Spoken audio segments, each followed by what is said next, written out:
Hey guys, so today what I'm going to do is I'm going to share with you a drill that I use with a lot of my students. And what this drill is going to do is it's going to kind of show the importance of how to move this arm and the effect that it will have obviously on the results as well. So I meet a lot of students that have what they feel are differing problems, whether it's they come over the top, whether they get stuck, whether they're flippy, whether they're slicey. But it's always the same sort of thing. What you tend to find is that the body is never really working in unison with what the hands and arms are trying to do. And too many golfers just put so much emphasis into body rotation and they forget about their arms. And that's why this is an absolute must drill that you come to terms with. So the first part of this exercise is what we're going to do is we're trying to take away the body, but in particular the lower body, okay? And the way you're going to do that is taking a stance similar to what I'm demonstrating here. So you can see if I put my feet together and then just bring my sort of right foot back behind me to the point where you see the way it's on the tiptoe. So my weight's predominantly on my lead foot, but there's a bit on the tiptoe just to help me sort of balance myself as well. Now, from this position, you would then sort of put your hands obviously on the golf club. Now, when we look in my setup position here, what I want us to do is I want us to really put a lot of emphasis when you're doing this exercise on keeping this forearm pointing forward. Okay, so you can see my forearm here. Okay, now with a lot of golfers, when they hit it, they end up in this type of position. See where the forearm is like located, and then they end up sort of flipping and getting stuck. So the first thing that we want to do is when you put your hand on the club, keep the forearm facing opposite you, and then just allow your hand to meet the club with the left hand. So you should feel like this elbow is relatively close towards the side of your body. Okay, now this will feel probably quite peculiar for quite a few people. Maybe others are kind of quite accustomed to it. Now, what we want to do in the backswing position, and again, this is a big problem that I see, is golfers think, oh, you've really got to lift your arms up in the backswing. And it's not really true. Don't get me wrong, there is an element of lift. So when I swing back, my left arm is going to lift up in the air. But with this arm, maybe not as much as you potentially think.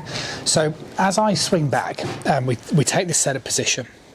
And the feeling is that you're going to try and just fold the arm.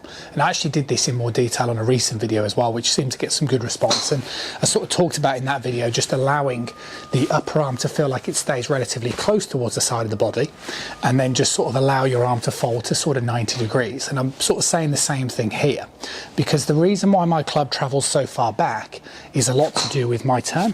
So as I rotate my body, you can see that moves my shoulder, which then gets the club in a decent position here. Okay, so it's not that I'm sort of standing here and then really lifting my arms up. Now, the reason why it's important is because, like I say, we are trying to simplify this trail arm move. So we're taking away the lower body, we're keeping this forearm upward facing, and then we are just trying to keep the feeling that the upper arm stays pretty connected, not glued, pretty connected to the side of your body as you turn and let this fold to 90 degrees. And this is just making us get into a decent backswing position like so. Now, from here, what we really need to do is make sure as we come down that we are keeping that forearm pointing forward. Okay, and this is the shallowing move. Okay, so if I show you from this sidearm perspective, taking a backswing, folded the arm. Okay, I'm not pulling it, I'm not wrecking it. So as I start the downswing, common problem, forearm down to the ground. What we want to do is we want to make sure the forearm stays forward facing. And can you see as I do that, the way it allows the club to drop down behind me in a shallowing fashion, not this. And therefore, we're going to end up getting back into a similar position where we started, because in this exercise you're going to try and keep this elbow nice and close, fold the arm, and then see the way I bring it back in, keep this forward facing. So it's going to give me the best possible chance of getting my hands forward, and then I'm just going to allow a little bit of arm rotation to square the club face like so. Okay, so you can do this. Now when you do some single-handed swings, you might just want to do a slightly shorter version of the swing. Okay, so it might just feel like it's more just the fold, and then just try and do your best to get a decent sort of contact on the back of the golf ball like so. Okay, and then if you feel confident enough, you can just try and hit some sort of gentle shots similar to what I'm demonstrating there, and that'd be really good. But you want to then practice this with two hands. So same thing with the right hand, your lead hand joins that sort of party, and then from there you just let that fold, and then you just swing through. Now, why this drill is so good is because what will happen is by standing like this, it stops any sort of unnecessary hip motion.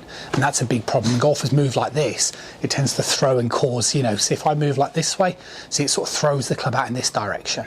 So what it does is it keeps this lower body a lot quieter in the start of the downswing, so you can drop the club into this space. But what it does do is it still enables me to turn my chest. So I can still round my hips, don't get me wrong, I can still rotate in the downswing, so it's not like I'm saying you got to hit it like so. When you swing through, the momentum of the swing, or maybe with a bit of awareness, you can still keep your chest moving towards the target.